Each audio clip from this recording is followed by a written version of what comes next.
আসসালামু আলাইকুম। আমি বন্যা দা পাবনাইয়া কন্যা। আজকে দেখাবো 3 কাটা মাছ কাইটিয়ে ধুয়ে কেম্বা করে করলাম রান্না। প্রথমে আমার বটিটা লিয়ে নিলাম, তারপরে একখান থাল লিয়ে নিলাম। থালের উপর বাজারেতে নানা টাটকা 3 কাটা মাছ ঢেলে দিলাম। আমার শ্বশুর আব্বা 3 কাটা মাছ সেই ভালোবাসে, তাই রন্টু সাহেব আজকে 3 কাটা মাছ লিয়ে আইছিলে। বেশিলা মাছ লিয়ে আইছিলে মাত্র 1 পোয়া, দাম লেছে 160 টাকা। বুড়ে বাড়ির বগলের নিচে লাইব্রেরি বাজার, এই জন্যে গাদি গাদি মাছ কিনে ফ্রিজ ভরে নি। প্রতিদিনকার মাছ প্রতিদিন লিয়ে আসে, তাই প্রতিদিনই কুটি কুটি ধুই মুই রেঁধে ফেলি। টাটকা মাছের স্বাদ কি আর ফ্রিজের মাছে পাওয়া যায়? 3 কাটা মাছ যদি না কাটতে পারো, আমি তোমাক শিখা দিচ্ছি, শিখিলাও।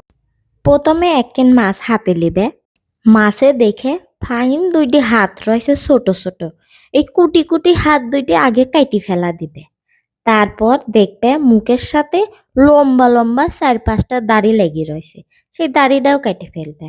তারপরে ঘ্যাস করে গলাখান কাটি দিয়ে লাড়ি ভুড়ি বাই করে দিবে। শোনো, কাটা মাথা কইলে আবার ফালা দিয়ে না, কাটা মাথাগুলি এক কিনারে রেখে দিয়ে। কাটা মাথাগুলি পরে কি করবো নে সেটা তোমাক পরবর্তী ভিডিও দেখা দেবো নে। তুমি খালি একটু আমার পেজটা ফলো দিয়ে রেখে আর আমার চ্যানেলটা সাবস্ক্রাইব করে দিয়ে, তাহলে দেখানে আমি যা দেবানে সব তুমি দেখতে পারবে না। বুঝতে পারিস আমার কথা? বুড়ে দুঃখের কথা আর কি কব, আল্লাহ যে কি মহারোগ দেশে, যে কোনো মাছ 1000বার কুটি রাধি মনে রাখতে পারেনি। আল্লাহ একখান মাত্র ননদ দেশে, সেই একখান ননদে কেকেরে জ্বালা শেষ করে দেয়। প্রতিবার ননদ দেখ ফোন দিয়ে দিয়ে জিজ্ঞেস করি, ও আপমনি এই মাছটা কেবা করে কাটবো, ওই মাছটা কেবা করে রাঁধবো। বেচারি ডাক এখন আর জ্বালানি লাগবে না নে, নিজের ভিডিও নিজে দেখেই রান্না করবো নে। কেম্বা হইলে বুদ্ধিটা এই লাও, তোমারে সুবিধার জন্যে আবার আরেকখান মাছ কেটে দেখা দিচ্ছি। তোমরাও যদি আমার মতো খালি ভুলি ভুলি যাও, তাহলে আমার এই ভিডিওটা শেয়ার দিয়ে তোমারে টাইম লাইনে রাখি দিয়ে, যখন রাখবে তখন বাই করে দেখিলিয়ে। কাটাকাটির কাম শেষ, এখন মাছগুলি ফাইন করে ধুয়ে নেব। এদো শোনো, মাছগুলি এবার হুইস্তিনের মতো করে ধুবির যায় না কইল, তাহলে মাছ সেইটকে একেবারে লেটকে যাবে নি, বুঝিসাও? ভিডিওর স্পিড বাড়া দিছি তো, তাই মনে হচ্ছে কত জোরে জোরে না ধুচ্ছি, কিন্তু আসলে তালা আলতো হাতে ঘুরা ঘুরা পানির মধ্যে দিয়ে লবণ দিয়ে পরিষ্কার করে লিবে।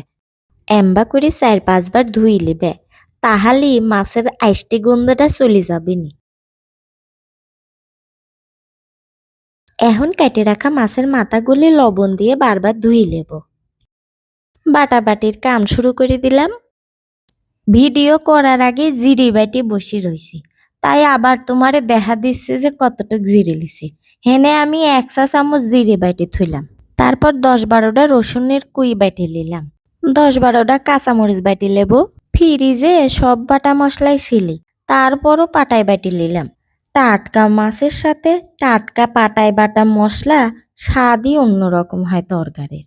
কিন্তু হয়ে গেছিল একটা সমস্যা, আমার বাপুরে পাটায় বাটি অভ্যিস নেই তো, আর বাটতে পারলাম না।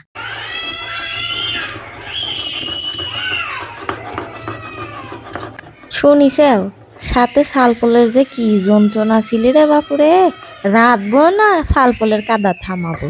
আমার রাধার টাইমে প্রতিদিন আমার 3টে মেয়ে আমাকে কেবা করেই বিনোদন দেয়, তাই একটু বিনোদন তোমারেও দিলাম। আমার মেয়ের গান তোমারে কেবা লাগেছে কমেন্টে জানা দিয়ে, অনুপ্রাণিত হলি এবা গান আরো শোনাবো না। শালপলের কাদানিও থামানি লাগবে, আবার ঠিক সময় মতো শ্বশুরের খাবার কেন রান্না করে থুই দেওয়া লাগবে। তাই না পারি পেঁয়াজ আর ওই বাটা মশলাগুলি একেবারে ব্লেন্ডারে ঢাইলি ব্লেন্ড করে লিছিলাম। আমার মেয়েরে কাদা শব্দ শোনাইছি বলে কিছু মনে করে না। এই ক্লিপটুক রাখেছি সেই সব মায়ের প্রতি সম্মান দেখাই, যারা কিনা জীবনের চাইতো বেশি প্রিয় সন্তানে খালা থুয়ে গরমে আগুনের তাপে অনেক ঘামি পরিশ্রম করি বাড়ির লোকের জন্য ঠিক সময়ে রান্না করে দেয়। তারপরও সেই মাডা কত কথাই না শোনা লাগে। আজকে রান্না এত দেরি হইলে কে? মাছ করতে কি এত সময় লাগে? তরকারিত লবণ দেওনি? উড়ি আল্লাহ, কত লবণ দিছেও? আজকে মনের মতো হয়নি, কেবা জেনে লাগতেছে। কিছু কি দেওনি? রান্না করার সময় মনোযোগ কোনে থাকে, হ্যাঁ? তা আমি তো একটা রাধা, সেটাও কি ঠিক মতো করবে পারো না? ওরে ভাই রে, কষছি শোনো, তোমার বাড়িতে যদি আম্মা বাচ্চা থাকে আর তোমার বউরও যদি কামে একটু হিদিস না পাও, তাহলে এবা করে কথা শোনায় না। তোমার বউ যে কি ঝড়ের মধ্যে যাচ্ছে তা তুমি কল্পনাও করতে পারবা না। তাই করছি বোন হিসাবে, বোর মনে কষ্ট দিয়া না। বোর মনে কষ্ট দেওয়া মানে কইল আল্লাহর মনে কষ্ট দেওয়া। রাধার সময় বাচ্চারা যখন কাঁদে, বুকটার মধ্যে যে খেবা লাগে রে বউ, কুয়ে বলতে পারবো না। এত কাঁদে, ধরার লোক নেই। কারো কাছে যে দিয়ে আসবো একটু সময়, সেই লোকও নেই। ধরার লোক তো ছিলে একটা, ওরে দাদি, তাও আল্লাহ লিয়ে লিলে তার কাছে। আর একজন দরদের লোক আল্লাহ এখনো আমার কাছে রেখে দিছে, আমার আম্মা। তবে সেই বা কয়দিন মেয়ের বাড়ি আসি আসি লাতি পুতি পালবি, আর আমিই বা কয়দিন আমার মার বাড়ি আমার মেয়েরা পাঠা দেব।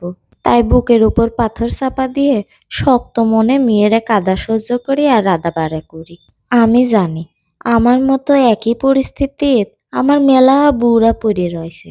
বুড়া, তুমি চিন্তা করে না, সালপল যখন বড় হয়ে যাবে সব ঠিক হয়ে যাবে নি। আর শোনো, যারা কিনা সালপল রাখার লোক পাও তারে করছি, যার কাছে সালপল রাখো নাকে, মা, শাওড়ি, ননদ, বোন, কামের লোক, যার কাছে থাও, সেই মানুষটাকে সম্মান আর ভালোবাসা দিয়ে রাখে।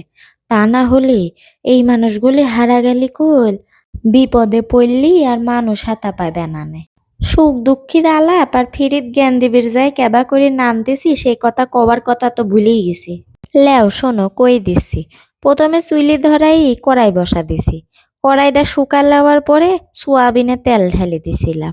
তারপরে ব্লেন্ডারের সব বাটা মশলাগুলি তেলের মধ্যে ঢেলে দিছি। এখন বাটা মশলাটা কষা লিচ্ছি। মেলা সময় নিয়ে ভালো করে বাটা মশলাটা কষা নিলাম, যাতে মশলার কাঁচা গন্ধটা চলে যায়। এখন দিয়ে দেবো 2 চা চামচ লবণ, হাফ চা চামচ হলদির গুঁড়ি, 1 চা চামচ সজের গুঁড়ি। সেই মাছটাই শ্বশুর আব্বা আমার সাথে থাকে, সেই মাছটাই গরুর গোস্ত ছাড়া কোনো কিছুতে শুকনো মরিচ দেয়নি। তোমরা চাইলে এখন শুকনো মরিচ দিবে পারো। মাছের সাইজের মতো একদিন মিডিয়াম সাইজের আলু পাতলা পাতলা করে কেটে দিয়ে দিলাম। আলুটা 80% সেদ্ধ হয়ে গেলে ধুই রাখা মাছ দিয়ে দেব। মাছ দেওয়ার পর হুইস্তিনের মতো করে খুন্তি হাতায় না কইল, মাছটা আলতো হাতে ধীরে ধীরে ঘুরা দিয়ে লবণ লাগলে চেকে লিয়া এই সময় দিয়ে দিয়ে ভালো করে কিছু সময় কষা নেওয়ার পর ঝোল দিয়ে দিলাম। এই মাছের ঝোলটা একটু থকথকা রাখবো, তাই পানি দিয়ে বেশি সময় ধরে বলক তুলে নেব। এই মাছ 2 রকম করে রাঁধা যায়, একবার হচ্ছে হাতে মাখাই আর একবার হচ্ছে কষাই। আজকে কষাই দেখা দিলাম, আর একদিন সময় পাইলে হাতে মাখাইও দেখা দেব না। আচ্ছা ঠিক আছে, ভালো থেকে দেখা হবে নি পরের ভিডিওত। সেই পর্যন্ত আসসালামু আলাইকুম।